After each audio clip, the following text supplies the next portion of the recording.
Mardi 3 décembre 2019, la librairie Ombre Blanche recevait Delphine Rumeau, maître de conférences en littérature comparée à l'université Toulouse-Jean Jaurès et auteur notamment de Chants du Nouveau Monde, Épopée et modernité, Whitman, Neruda, Glissant, aux éditions Garnier.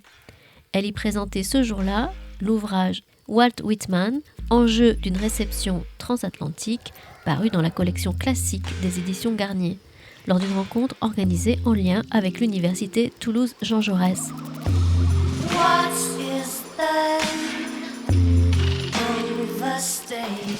Bonsoir à toutes et tous. Je vous remercie d'être là, d'avoir affronté les tout premiers frimas toulousains pour un poète qui devrait nous réchauffer le cœur. Avec quand même une telle tradition et une telle suite sur notre XXe siècle et notre XXIe siècle. Je suis très heureuse d'être là parce que c'est aussi une manière de retrouver Delphine Rumeau, je connais depuis maintenant un certain nombre d'années, avec qui j'ai travaillé à de nombreuses reprises sur de la poésie contemporaine.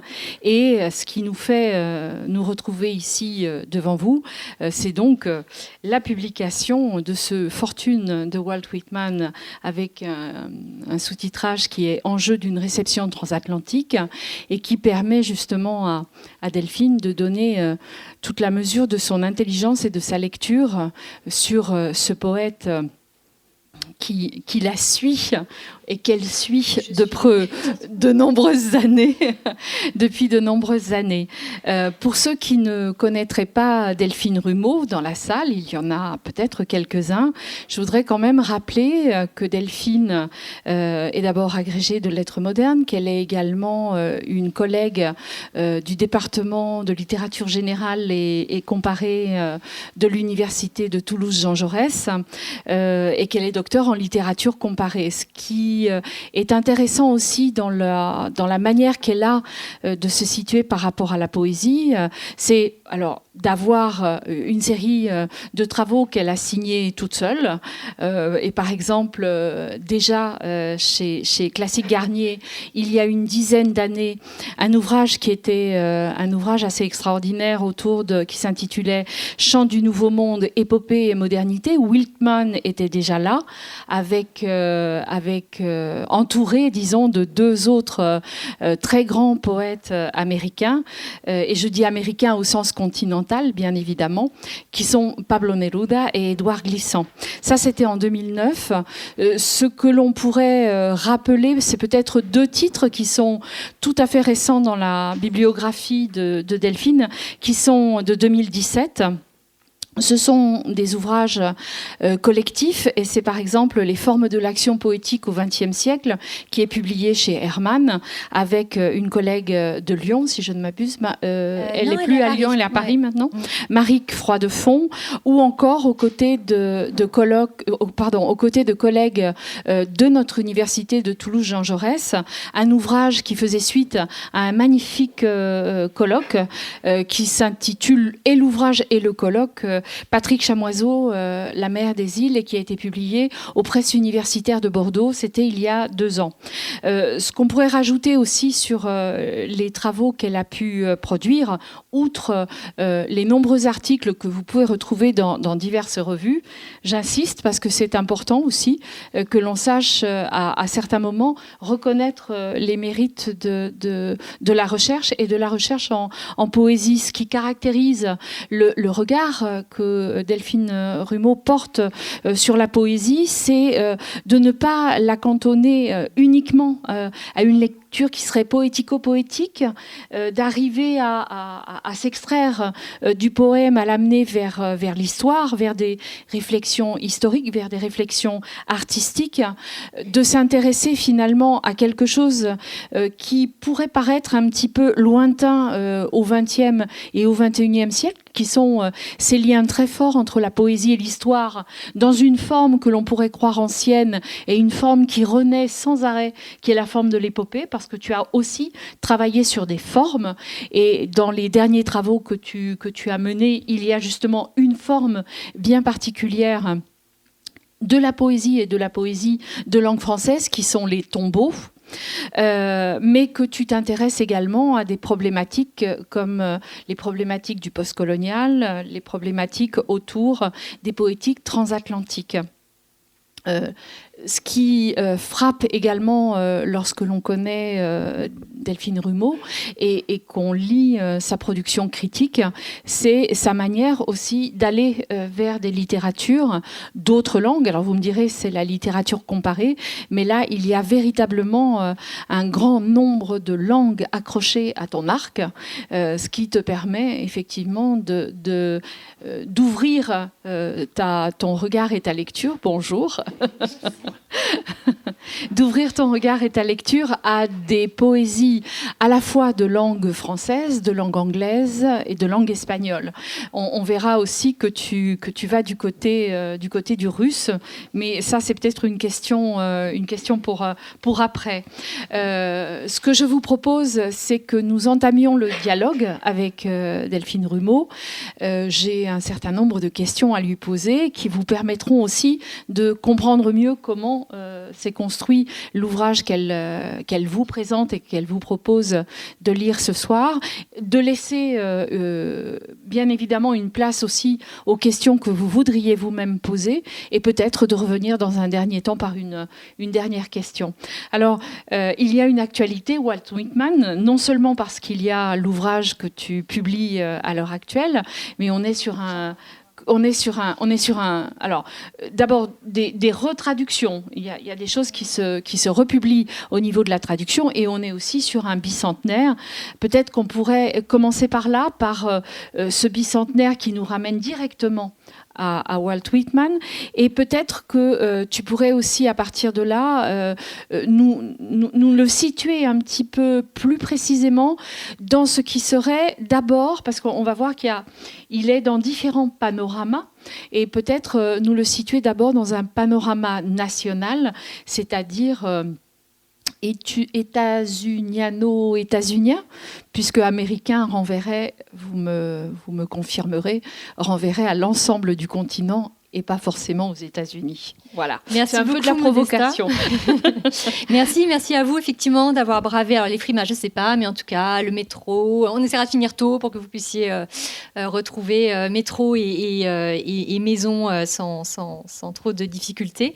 Donc merci pour toute cette présentation. Alors effectivement, je vais vous parler à la fois de mon travail, mais surtout de Whitman. Je voudrais que ce soit aussi l'occasion de effectivement parler de ce poète et qu'il y a un moment bicentenaire, ou en tout cas un moment Whitman à Toulouse. Je trouve que c'est important aussi. Il y a eu beaucoup de moments Whitman. C'est effectivement une année, donc ça aurait été le 200e anniversaire de Whitman et de Melville d'ailleurs. C'est un double bicentenaire.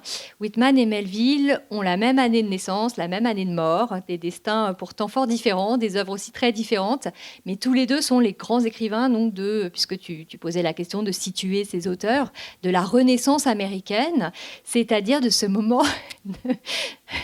Mon fils me fait rire. De la Renaissance américaine, qui est le moment donc du milieu du 19e siècle, qui a été appelé Renaissance en fait beaucoup plus tard. Au XXe siècle, les auteurs du milieu du XIXe siècle ne se sont pas eux-mêmes auto-désignés « nous sommes la Renaissance américaine ».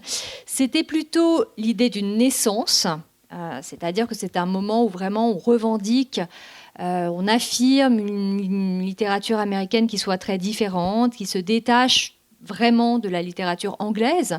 Et c'est un moment qui fait suite, disons, à une période qui était ce qu'un critique appelle la période de la jérémiade, c'est-à-dire où on disait nous n'aurons jamais de littérature américaine, nous sommes la province.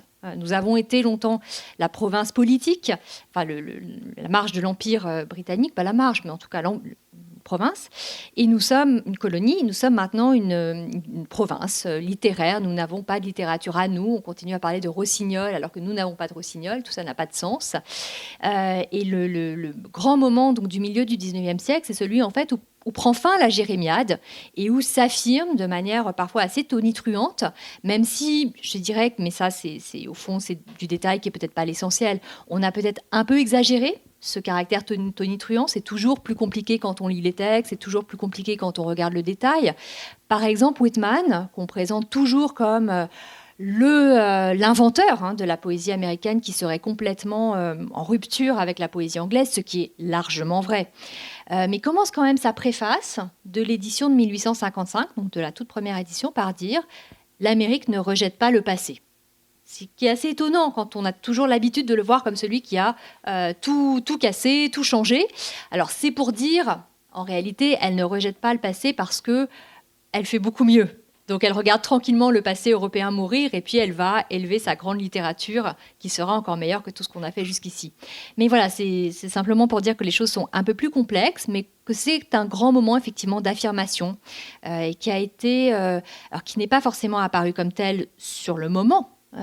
C'est-à-dire que cette littérature américaine a mis du temps à s'imposer dans les canons du pays. On n'a pas enseigné ces auteurs-là à l'université américaine avant en fait 100 ans plus tard, avant le milieu du XXe siècle. Et le terme même de Renaissance américaine est un terme qui date de 1941. C'est le terme d'un universitaire américain qui était le premier professeur de littérature américaine, car on faisait auparavant la littérature anglaise et pas américaine dans les universités américaines.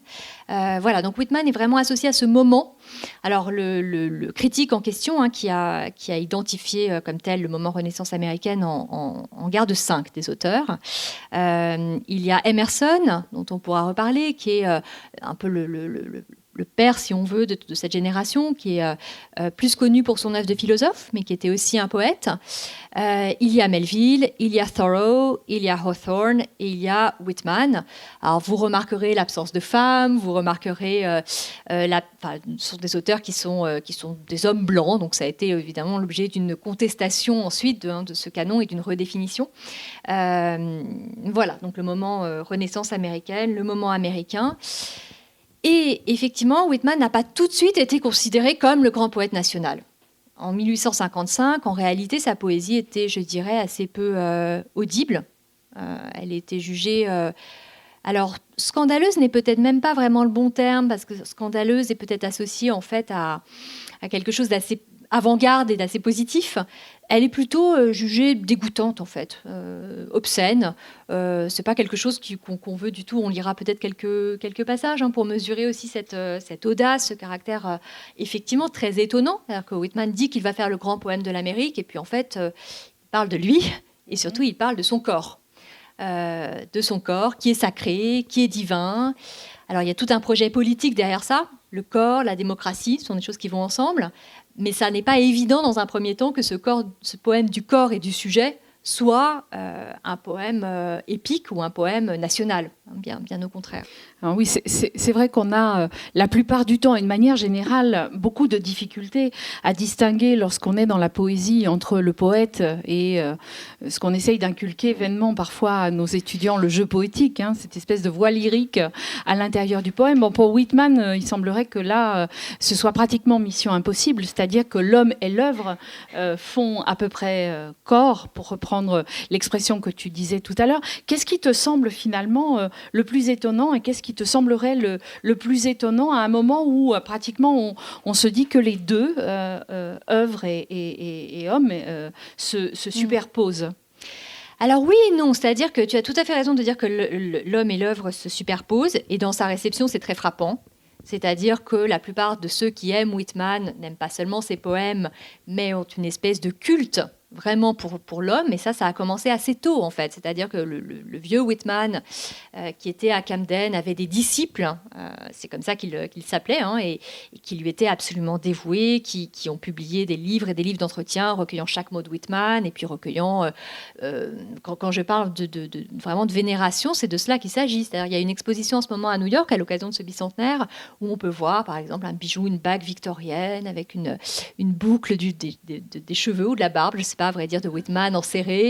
Et il y a comme ça un aspect relique. Les disciples vénéraient certaines reliques de Whitman. Alors on peut finir peut-être dire un mot de plus sur cette sorte de vénération. Les plus amusants, je crois, ce sont les Anglais qui se réunissent toujours, qui sont à Bolton, dans le nord de l'Angleterre, dans un endroit industriel, ouvrier. Et ça nous amènera à un autre pan, c'est-à-dire que Whitman, le poète américain, est devenu une sorte de prophète socialiste. Donc ça, ce sera un aspect sur lequel on reviendra parce que c'est assez étonnant. Mais en tout cas, il avait donc un groupe de très très fervents lecteurs, admirateurs en Angleterre, parmi lesquels une femme qui a quitté famille, enfants pour rejoindre Whitman en Amérique et s'installer à côté de lui. Mais ce qui est étonnant, c'est que ce groupe, en fait, a continué à se réunir tous les ans à l'occasion de l'anniversaire, le 31 mai. Tous les ans, boivent dans la Love Cup, c'est-à-dire une coupe qui a appartenu à Whitman et qu'on continue à se passer pour célébrer l'esprit whitmanien. Voilà. Alors, il y a tout cet aspect qui est un peu, peut-être un peu naïf, peut-être un peu ridicule, mais qui dit quelque chose, qui dit qu'effectivement, c'est difficile de séparer l'œuvre et l'homme. Et ça, c'est vraiment ce que Whitman voulait. C'est ce qu'il voulait, même si, comment dire... C'est pour ça que je disais oui et non. Il ne parle absolument pas de lui dans les poèmes. Alors, c'est pas du tout une poésie autobiographique, c'est pas du tout une poésie ni même intime. Hein. Il n'y est jamais question de sa vie. Jamais aucun événement qui lui serait vraiment arrivé n'est mentionné dans les poèmes. Pas du tout. Par contre, il y est tout le temps question d'un sujet poétique, effectivement, qui est une construction et qui est plus grande que la vie. Donc ça commence quand même comme ça, le grand poème de Whitman qui va devenir Chant de moi-même, Song of Myself, qui n'a pas de titre dans la première édition parce que, en fait, Whitman publie une première édition en 1855, il n'y a que 12 poèmes, et puis il publie 9 éditions, et la dernière qu'on appelle l'édition du lit de mort, donc ça aussi c'est l'idée quand même d'une œuvre qui accompagne toute la vie, même si ça n'est pas exactement la même chose, la personne poétique et l'homme. Voilà. Et donc la dernière édition du lit de mort, elle comprend 400 poèmes. Donc c'est une œuvre vraiment qui a grossi avec le temps, de manière tout à fait spectaculaire. Et ce que voulait Whitman, c'était vraiment que ses lecteurs aient l'impression de rencontrer un homme en lisant le livre. Ça, c'est une idée qui est réaffirmée constamment au fil des pages, avec des vers qui sont très célèbres et qui sont parmi les vers les plus cités par les héritiers de Whitman. Camerado, this is no book. Who touches this, touches a man. Donc, ce n'est pas un livre. Qui touche ceci, touche un homme. Un fantasme d'une poésie de la présence complète et l'invitation constante au lecteur à avoir une rencontre aussi amoureuse que possible. Ça, c'est l'autre aspect étonnant, effectivement, de Whitman. Donc, c'est à la fois très personnel, c'est à la fois, effectivement, le sujet et l'homme et l'œuvre ne font qu'un, mais ça n'est pas... Walter, puisque c'était son vrai prénom, Whitman, c'est bien Walt Whitman, un autre, quoi, qui se présente comme un sujet extrêmement disponible, qui va aller à la rencontre de tous, qui peut prendre la place de tout le monde aussi. Il y a vraiment l'idée, à un instant, je suis moi, je suis Walt Whitman, mais un autre jour, je serai toi. Et tous les rôles, au fond, sont très interchangeables. Et c'est là aussi qu'on retrouve un élément plus politique. C'est une idée très démocratique, en fait, que mon sujet peut se redéfinir absolument continuellement au fil des rencontres, au fil de ce qui peut se passer. Donc ça, c'était l'homme et l'œuvre. Voilà. Mais je voulais juste reprendre peut-être quelque chose que tu viens de dire, l'idée que Whitman voulait un certain nombre de choses par rapport à son œuvre. Ton ouvrage et la manière que tu as d'aborder ce gigantesque livre au long d'une vie, l'ouvrage porte un sous-titre qui est les enjeux d'une réception transatlantique. C'est-à-dire insister finalement, et c'est aussi une partie de l'intérêt du travail que tu mènes, c'est cette idée de réception. C'est-à-dire, non seulement il y a ce que Whitman souhaite, et quelque part la projection que Whitman fait de lui-même vers ce qui pourrait être ses héritiers, mais en même temps, il y a cet héritage, et ce qu'en ont fait chacun à leur tour, les différents poètes qui ont approché l'œuvre de Whitman, qui sont carrément tombés dedans et qui ont été subjugués par Whitman, ou qui, au contraire, l'ont vécu comme une manière d'affrontement et de création par aussi l'affrontement, par le contraste. Donc, j'aimerais que tu reviennes un petit peu, finalement, sur cette clé de lecture que tu as utilisée et que signifie, quels sont les enjeux véritables de cette réception? Comment est-ce que tu les qualifierais?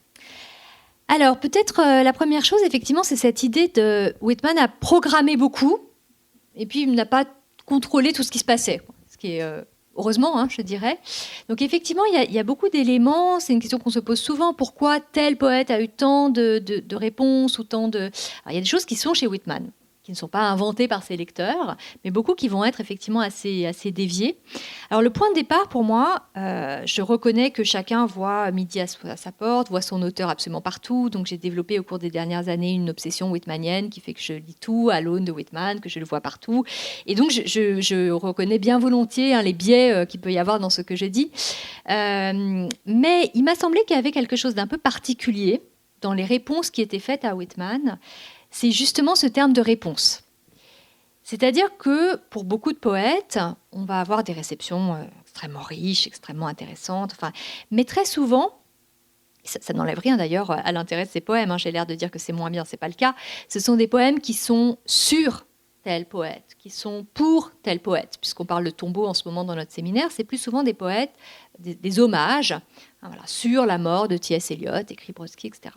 Ce qui est très curieux avec Whitman, c'est qu'on ne lui écrit pas du tout ce genre de poème.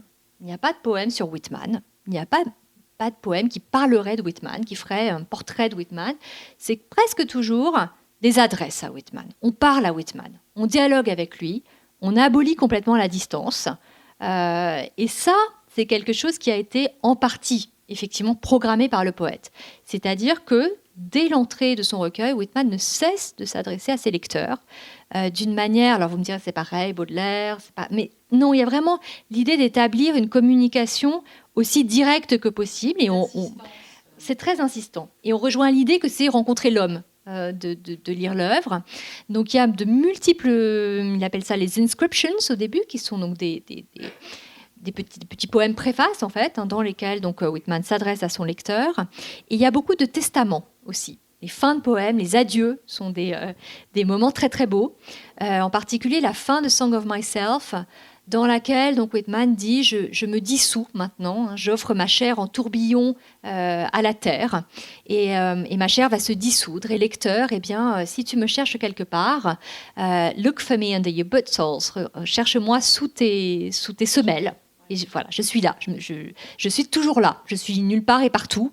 Et c'est ce nulle part et partout, en fait, qui ouvre tout.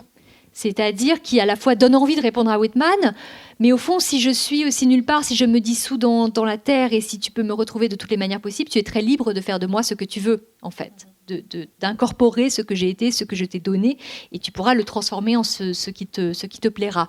Donc c'est assez étonnant chez Whitman, le mélange, je dirais, une volonté de contrôler sa réception en s'adressant beaucoup à ses lecteurs et en s'adressant beaucoup à ses lecteurs étrangers. Et voilà. Ça aussi, c'est particulier. J'allais te dire, voilà, il y a à la fois... je t'ai demandé tout au début de situer un Whitman qui serait un Whitman national, et il est évident qu'il y a un Whitman qui se projette complètement à l'international, qui devient un Whitman cosmopolite. Et là, on a des réceptions qui vont être, alors pour le coup, avec des décalages assez extraordinaires. Et est-ce que tu peux nous en parler un petit peu? Voilà, cet éventail, finalement, qui ne se réduit pas à une ligne, qui ne constitue pas un mouvement unique, qui au contraire diffracte complètement l'image de ce jeu poétique initial. Il y a beaucoup de choses en fait à développer. La première chose, c'est peut-être de revenir sur les questions. Mais... Non, mais je vais juste essayer de garder en tête les différentes choses qu'on peut apporter à cette question qui est assez, qui est très dense en fait pour Whitman. D'une part, peut-être rappeler qu'il ne s'adresse pas forcément aux mêmes lecteurs selon les périodes de sa poésie, qu'elle a connu forcément en 40 ans beaucoup d'évolutions, qu'il y a aussi cet événement majeur qu'est la guerre de sécession, dont on ne peut dire à quel point, enfin, on ne saurait insister trop sur le fait qu'elle est fondamentale comme elle l'a été pour Melville, que c'est une rupture dans sa poésie, qu'il y a un moment où il écrit une poésie pendant la guerre de sécession qui est très différente de ce qu'il a écrit avant. C'est-à-dire, alors peut-être que ça aussi, je n'ai pas tout à fait répondu quand tu m'as dit ce qui est le plus étonnant, on est parti sur une traverse, mais il y a quand même autre chose que j'aurais dû dire d'emblée, c'est que Whitman est quand même celui qui invente le vers libre. Ce qui va avec l'affirmation de ce grand sujet, c'est-à-dire qu'il lui faut un vers qui soit à la mesure de son souffle, et qu'il y a évidemment un rapport entre cette affirmation individuelle, même si c'est un individu démocratique qui est relié aux autres, et ce vers libre, qui est la seule forme qui échappe au moule traditionnel. Le vers libre, ça échappe au commun, c'est son problème aussi d'ailleurs. Hein. Mais donc l'invention d'un vers libre... qui, dans un poème long. Dans un poème long, absolument. La première poésie est vraiment la plus étonnante, pour reprendre ce terme, qui est celui aussi de beaucoup de ses lecteurs. Larbaud dit « mais quel poète étonnant !» Turgenev ou Divitilny, il est étonné lui aussi, donc c'est un terme qui revient beaucoup. Donc parce que ce sujet dit, ça aussi je ne l'ai pas dit, mais les premiers vers c'est quand même « I celebrate myself », je me célèbre, ça deviendra ensuite « and sing myself ». Et donc le vers libre est une poésie vraiment qui n'est pas du tout dans les codes. La guerre de sécession va changer ça, au moins pendant un moment, c'est-à-dire que Whitman en vient à ces formes traditionnelles qu'il n'avait pas du tout pratiquées. Sans doute parce que, et c'est un paradoxe apparent, mais en fait qui se résout, si on entend aussi ce que je viens de dire, c'est-à-dire que dans un moment de grande crise collective, les formes poétiques sont quelque chose que nous partageons. Et donc des formes avec des vers que nous connaissons, des structures métriques que nous connaissons, que nous pouvons mieux mémoriser, que nous pouvons transmettre, sont d'une certaine manière peut-être plus aptes dans ces grands moments de crise collective. Alors il pratique ça pendant un temps seulement, ça donnera le poème le plus connu en fait, qui est Captain My Captain, le poème pour Lincoln. C'est ce poète qui est cité dans le film qui a tant fait pour faire connaître Whitman en fait, Le Cercle des poètes disparus. Et alors c'est un poème qui est intéressant, mais la seule chose qui est un peu dommage, c'est que c'est pas du tout représentatif de la poésie de Whitman, puisque c'est un des rares qui soit justement versifié. Et après la guerre, c'est une poésie qui revient au vers libre, mais qui, disons, a quelque chose d'un... Bon, c'est en tout cas un point de vue assez rhétorique. Et je suis assez d'accord, c'est-à-dire qu'après la guerre, Whitman veut absolument redire l'unité du pays qui a été mise à mal, qui a été très, très violentée pendant la guerre civile. Donc on a des poèmes qui sont plus allégoriques, plus rhétoriques, où on n'a pas forcément la même énergie du début. Alors c'est un des débats entre les Whitmaniens français en tout cas, parce que vous savez qu'il y a 2 traductions en ce moment qui sont les plus faciles à trouver. Il y a l'édition donc de Feuilles d'herbe en poche, traduite par Jacques Darras, qui est l'édition du Lit de mort justement. Vous avez tous les poèmes. Et puis il y a une édition qui date de 2008, qui est bilingue, donc ça c'est bien, chez Corti, qui est traduite par Eric Cattenault, mais c'est seulement c'est la première édition de 1855, donc les 12 poèmes.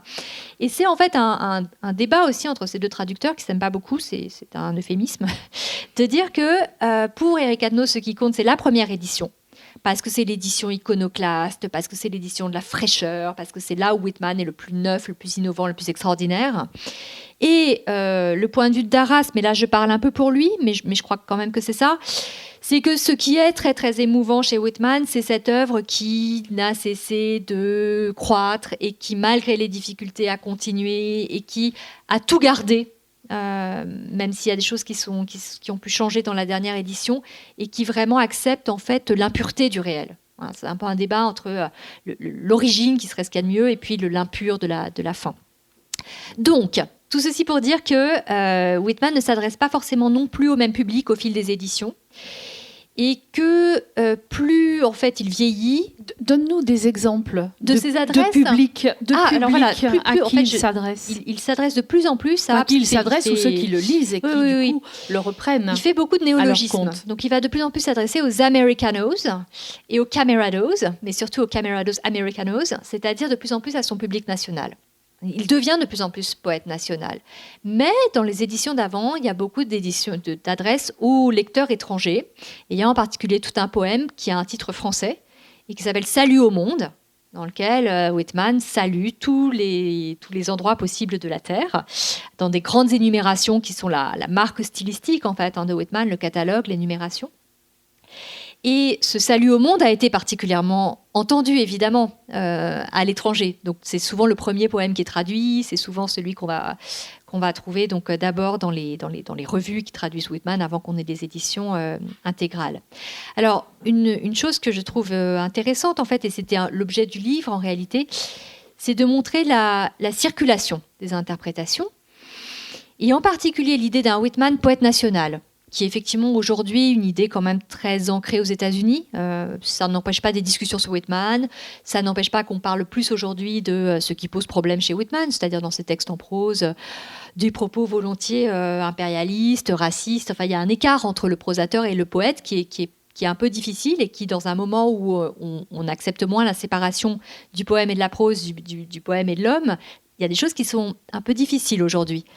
Mais on reviendra peut-être sur l'extrême contemporain. Je finis sur la circulation. Oui. Mais Whitman est quand même considéré comme un poète absolument fondateur, et toutes les cérémonies qui ont eu lieu aux États-Unis pour le bicentenaire mettaient beaucoup l'accent sur cet aspect. Or, ce qui m'a fascinée, c'est de voir qu'en fait, cette image d'un poète national, elle s'est d'abord faite en Europe, en réalité.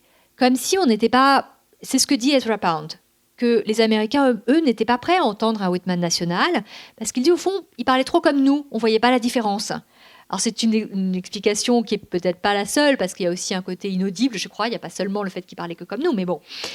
Et en fait, c'est vraiment en Europe, en particulier en France d'ailleurs, dans un moment où on est très fasciné par ce que les États-Unis peuvent signifier de renouveau, d'énergie, pour un continent qui se ressent comme malade, fatigué. C'est vrai avant la Première Guerre mondiale et après. On va de plus en plus construire ce Whitman poète national. C'est ce que fait Larbaud, c'est ce que font beaucoup d'autres. Et c'est ensuite que revient, en fait, comme en retour, ce poète qui a d'abord été construit comme tel en Europe. Donc c'est ça que j'ai trouvé assez fascinant, pour y revenir pour les interprétations plus politiques, c'est que souvent, les choses se passent d'abord en Europe et reviennent, alors parfois avec des détours un peu compliqués, aux États-Unis. Donc c'est vrai que c'est un exemple assez fascinant de circulation de l'interprétation, d'une réception qui fait beaucoup d'allers-retours, beaucoup de va-et-vient, beaucoup de détours aussi. Tu as parlé de Larbaud dans ce qui serait le chant français et le chant CHAMB francophone. Est-ce que tu peux parler aussi d'autres réceptions qui vont modifier finalement cette manière de dialogue avec Whitman? Alors il y a plusieurs... moi je me suis concentrée sur un chant transatlantique et je m'en justifie. C'est surtout finalement une affaire de compétences. Ce sont les langues sur lesquelles je pouvais travailler. Et je crois qu'il y aurait plus à faire. Je sais par exemple que la réception chinoise de Whitman est un sujet absolument passionnant, qui est en dialogue avec la réception européenne aussi. Enfin, c'est peut-être moins un aller-retour d'ailleurs, mais c'est un pan tout à fait fascinant, je crois. Moi, j'ai plus travaillé donc sur l'Europe, l'Amérique, les Amériques, Amérique latine, mais aussi Amérique francophone. On pourra dire un mot d'ailleurs de l'étonnante réception aussi de Whitman au Québec, qui est qu'on attend peut-être moins et qui est pourtant un moment culturellement important pour le Québec. Donc il y a un premier moment qui est vraiment européen, qui est le moment Belle Époque, où Whitman est commenté dans toutes les revues. C'est le grand moment des revues, donc ça aussi, ça a son importance pour comprendre la circulation des idées, c'est-à-dire que tout le monde lit les articles de tout le monde et que ces textes circulent beaucoup. Et puis, il y aura un moment ensuite plus américain et plus latino-américain, même si ce moment existe aussi à la fin du 19e siècle, mais disons un peu plus ensuite, après la Deuxième Guerre mondiale. Alors, il y a un pôle, tu l'as mentionné tout à l'heure, et c'est peut-être un pôle sur lequel dont j'aimerais parler un peu plus avec vous, parce que c'est celui qui m'a, moi, le plus fasciné ou qui m'a le plus étonné. C'est le pôle russe et le pôle soviétique. Alors, russe, parce que l'intérêt pour Whitman commence avant la Révolution. Il est lié à ce moment de très grande circulation, effectivement, des idées, des revues en particulier. C'est un moment où les Russes sont quand même très, très tournés vers ce qui se passe en Europe, lisent, sont absolument au courant de toutes les préfaces, de tous les articles, et les reprennent et les traduisent. Enfin, c'est vraiment un grand moment. C'est le moment aussi où on commence à faire de la littérature comparée en Russie. Enfin, c'est un moment particulier. Donc Whitman est traduit assez tôt, en fait, dans des alors, le paradoxe, c'est qu'il est traduit par un poète symboliste assez important au demeurant, qui s'appelle Balmont, mais qui traduit en remettant de la versification systématiquement. Donc on perd complètement le vers libre, ce qui est un problème assez... Alors je ne sais pas si c'est un problème d'ailleurs, mais c'est assez courant dans les traductions russes en fait, de poésie américaine en particulier. C'est-à-dire que la poésie russe ne pratique pas le vers libre. Elle le pratique aujourd'hui, mais c'est très très récent. Il y a une très grande résistance au vers libre. Donc importer Whitman, ça signifiait aussi le mettre dans des structures métriques, voilà, dans un moule avec des accents toniques, etc. Donc c'est assez curieux comme premier Whitman. Et puis, il va y avoir un enthousiasme, en grande partie spontané, et puis encouragé aussi par l'État, comme un peu tout très vite en Union soviétique, mais un grand moment Whitman avec la Révolution et juste après la Révolution. Et là, début des années 20. Alors ça commence un peu avant, en fait, avec un autre traducteur. Alors c'est vrai que c'est ce qui m'a intéressé aussi dans ce travail, c'est qu'on rencontre beaucoup de gens. On rencontre Whitman, mais on rencontre aussi tous ces traducteurs, tous ces enthousiastes de Whitman, qui sont souvent des gens avec des destins assez fascinants. Donc c'est vrai qu'il y a pas mal d'anecdotes en fait dans le livre qui font vraiment partie du sel de cette histoire de cette réception. En l'occurrence, donc c'est un Ukrainien d'ailleurs qui a grandi à Odessa, qui s'appelle Kornei Tchoukovsky, que tous les Russes connaissent parce que c'est un auteur d'histoires pour enfants qui sont encore aujourd'hui extrêmement lus. Donc tout le monde connaît Tchoukovsky. Alors je suis allée il y a pas longtemps visiter la maison de Tchoukovsky et je me disais que c'était peut-être un lieu un peu confidentiel ou un peu juste à côté, il y a la maison de Pasternak, c'est dans la banlieue de Moscou, là où les écrivains officiels avaient leur datcha. Et donc j'imaginais que chez Pasternak, il y aurait plein de monde et chez Tchoukovsky, un peu personne. Et puis c'était tout le contraire, on était toutes seules chez Pasternak. Et chez Tchoukovsky, il y avait des cars d'enfants amenés par les écoles parce que il est très très connu pour tous ses livres d'enfants. Donc on s'est quand même faufilé parmi les enfants pour voir toute sa bibliothèque Whitman en l'occurrence. Donc c'est quelqu'un qui a un destin tout à fait extraordinaire, c'est un autodidacte comme Whitman. Donc je pense que c'était un premier élément d'identification, en tout cas d'affine de contact. Il a été renvoyé du lycée parce qu'il était de naissance illégitime, ce qui était un problème à ce moment-là donc dans l'Empire russe. Et alors c'est un petit peu allusif. Il raconte qu'un jour, donc il travaillait comme docker à Odessa, il aidait à décharger des bateaux, et qu'un marin lui a vendu un Whitman. Alors, c'est là où c'est pas tout à fait clair. J'étais absolument émerveillée, mais je parlais pas l'anglais. Donc, on ne sait pas bien comment l'émerveillement est passé malgré l'absence de connaissance de la langue. Mais du coup, je me suis mis à apprendre l'anglais. J'ai acheté un gros dictionnaire et j'ai étudié Whitman. Et c'est dans Whitman que j'ai appris l'anglais. Alors, pour le coup, c'est peut-être un coup de foudre sur la forme. C'est possible. Je pense que ça avait aussi le charme de l'interdit. Parce que, je ne l'ai pas dit, mais Whitman a été traduit par Balmont et a été tout de suite interdit par la censure tsariste. C'était trop scandaleux. C'était politiquement trop démocratique. Donc il y avait peut-être aussi le charme de l'interdit, je ne sais pas, en tout cas une histoire de quelque chose du passage en contrebande à ce moment-là. Donc il se passionne pour Whitman et il va presque toute sa vie en fait traduire et retraduire Whitman. Donc c'est aussi lié à quelqu'un. À l'origine, c'est quand même une rencontre entre Tchoukovsky et Whitman dans le port d'Odessa. Donc ensuite, il va y avoir un certain nombre d'éditions. Une édition en particulier en 1914 qui est préfacée par un peintre qui est un peintre extraordinairement célèbre qui s'appelle Repin et qui fait une lecture complètement à rebrousse-poil de Whitman en disant que en réalité c'est un anti-Nietzsche parce que tout le monde lit Whitman par le prisme de Nietzsche et que ça pourrait être un poète orthodoxe qui nous sauvera en réalité des errances nietzschéennes du moment.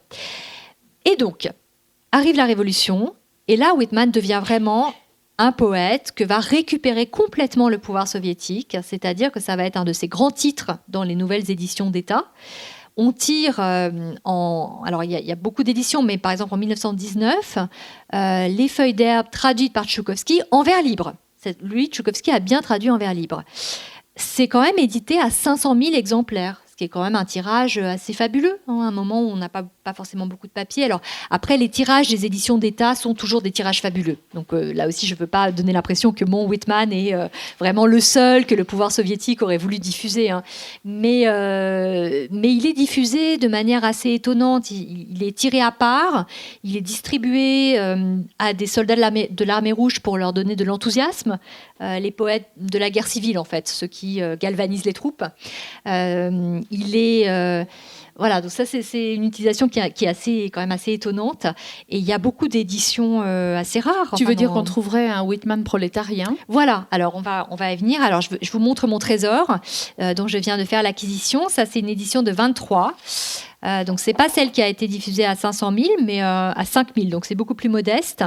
Mais vous voyez sur la couverture, ça a été fait par un peintre d'avant-garde. C'est donc une édition de 23 et vous voyez le drapeau américain et le drapeau rouge qui s'entremêlent.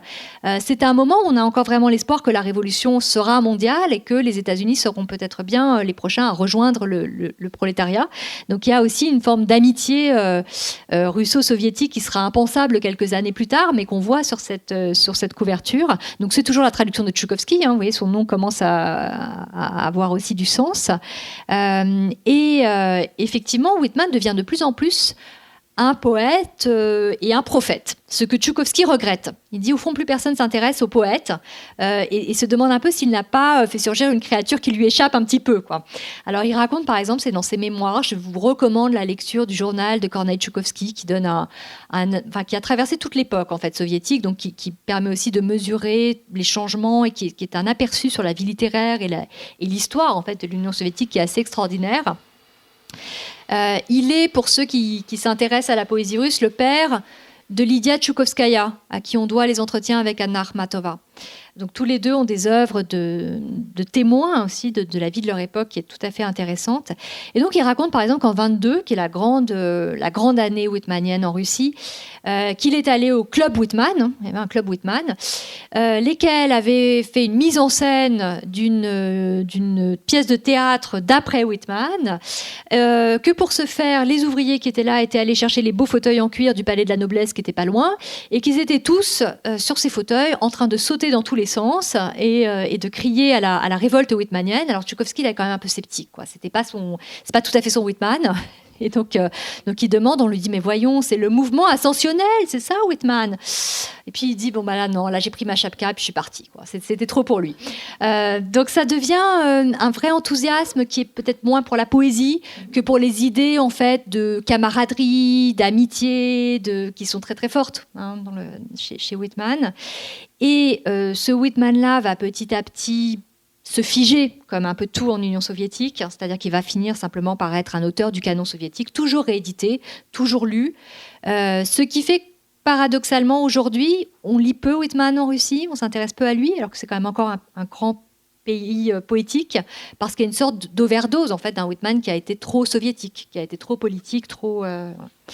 Mais pour en revenir à l'idée de tout à l'heure de circulation, ce qui est fascinant, c'est que ce Whitman communiste, qui pour tout dire avait commencé à apparaître en Grande-Bretagne, mais disons que les soviétiques ont rendu ça beaucoup plus intense, retraverse l'Atlantique et qu'on va le trouver dans la poésie prolétarienne en effet, des années 30, puisqu'il y a des poètes qu'on dit prolétariens, c'est-à-dire communistes, aux États-Unis, qui vont à leur tour enrôler Whitman dans leurs poèmes, en s'adressant à lui et en disant « Walt Whitman, viens avec nous, rejoins-nous sur le piquet de grève et tous ensemble, nous ferons la révolution américaine et nous rejoindrons la merveilleuse Russie. » Donc voilà, il y a une utilisation tout à fait à contre-courant, enfin à rebrousse-poil de celle qui est en train de se mettre en place à côté aux États-Unis d'un Whitman poète national. Donc il y a le Whitman prolétarien des poètes et le Whitman plus national qui est en train d'émerger à l'université en fait.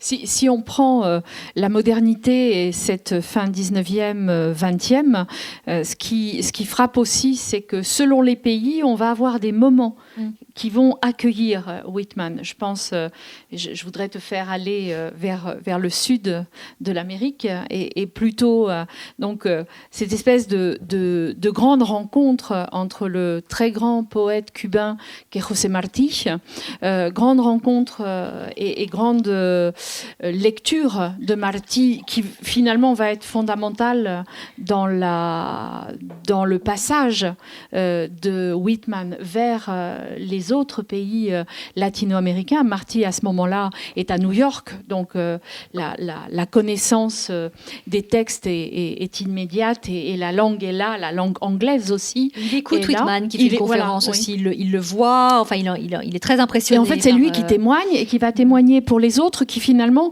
vont tous repartir de cette première vision de Martí. Donc il y aurait un petit peu, je voudrais que tu nous brosses un petit peu ce premier moment de passage de Whitman vers l'Amérique latine et le grand second moment qui serait plutôt le début de la deuxième partie du XXe siècle, la deuxième moitié du XXe siècle. Alors, si on est dans un petit peu la sphère et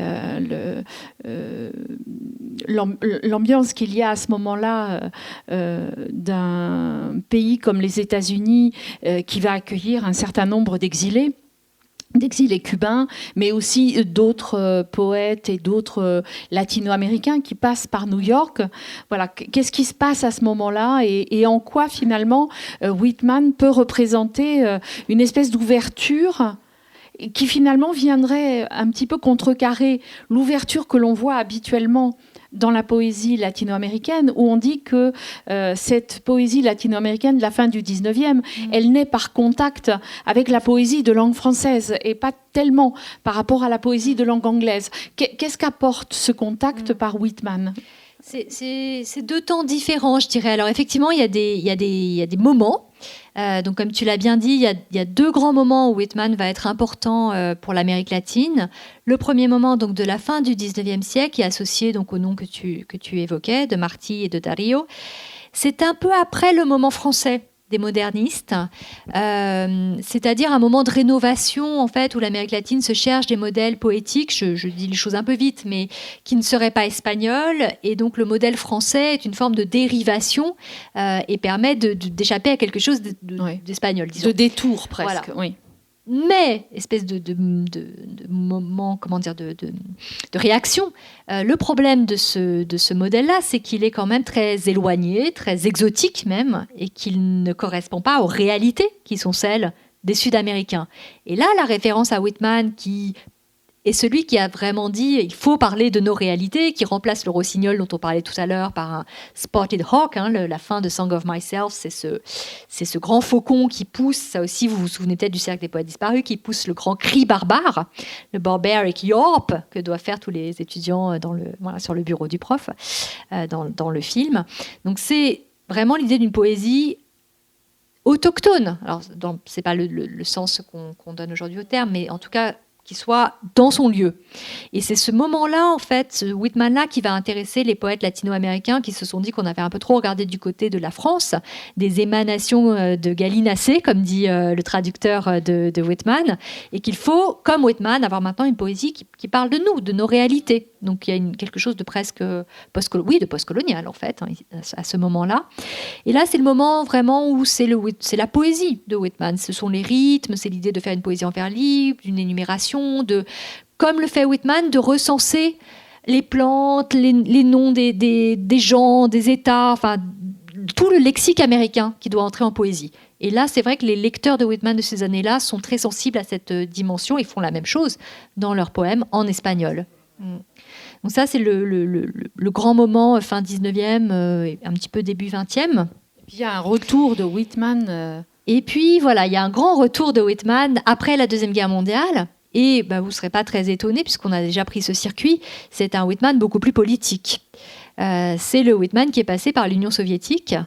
Et donc, on n'est pas très étonné que ce soit des poètes communistes, comme Pablo Neruda, qui reprennent Whitman avec tout l'apport, alors je ne sais pas si c'est un apport d'ailleurs, mais en tout cas toutes les lectures très très politiques qui ont été faites de lui. Alors cela dit, Neruda, qui est vraiment le grand poète whitmanien de l'Amérique latine, il faut quand même reconnaître que son allégeance à Whitman n'est pas pure allégeance au Parti communiste, loin de là, hein. C'est une lecture qui est très ancienne pour Neruda, qu'il a beaucoup qu'il a bouleversé en fait jeune. Exactement comme les poètes de la fin du XIXe siècle, c'est-à-dire avec l'idée d'une poésie américaine. Pour la première fois, dit Neruda, quelqu'un me parlait de mon espace, de mon continent. C'était une poésie américaine. Et les premières fois où il se frotte à Whitman, en le traduisant d'ailleurs, il le traduit quand il est à Madrid, juste avant la guerre civile. Ce sont des poèmes qui sont sensibles à cet appétit d'espace. Il traduit Song of Myself, les moments où Whitman dit je vais respirer, je vais me rouler dans l'herbe qui est devant moi, je vais prendre toute l'énergie possible de la nature. Ça, c'est le premier moment qui intéresse Neruda. Et ensuite, une fois que Neruda est devenu un poète communiste, c'est vrai que le Whitman communiste pèse beaucoup quand même dans son œuvre.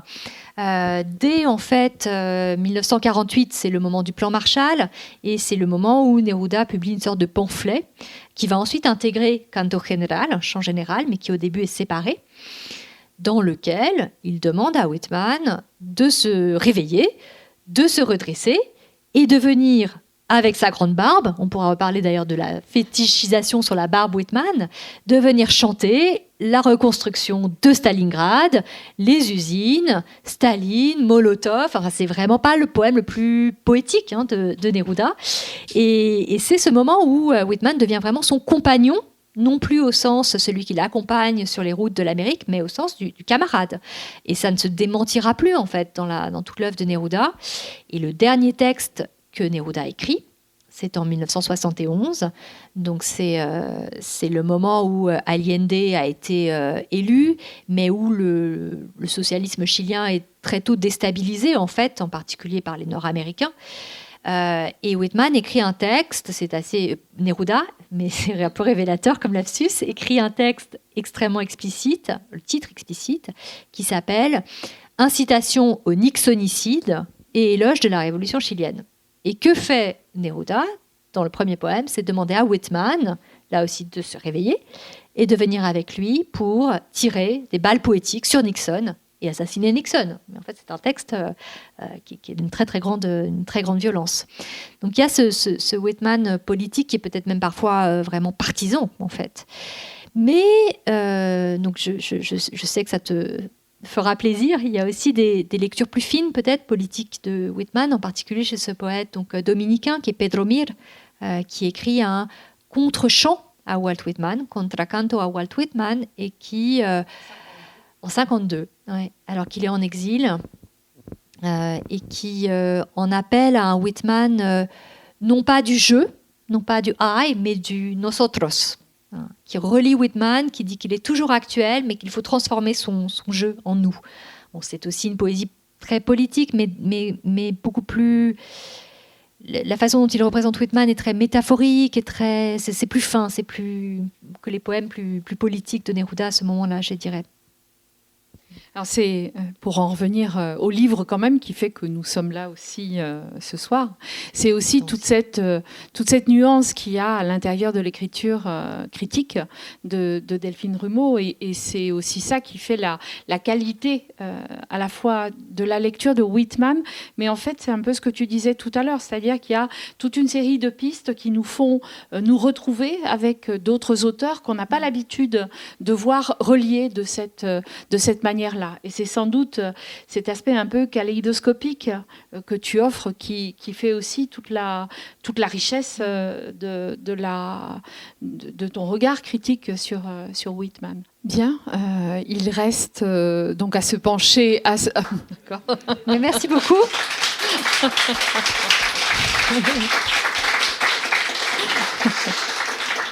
Alors, il reste à applaudir, voilà qui est fait. Il reste à lire... On va mettre un tout petit peu plus de temps.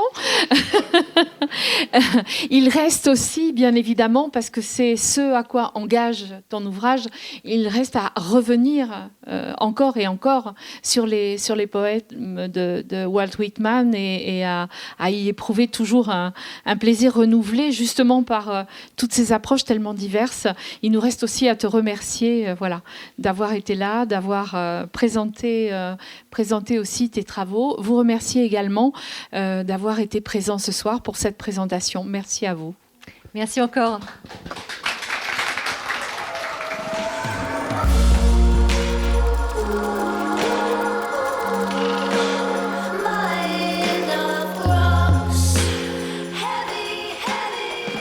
C'était Delphine Rumeau, auteure de l'ouvrage Walt Whitman, enjeu d'une réception transatlantique, publié dans la collection classique des éditions Garnier, lors de sa venue à la librairie Ombre Blanche le 3 décembre 2019.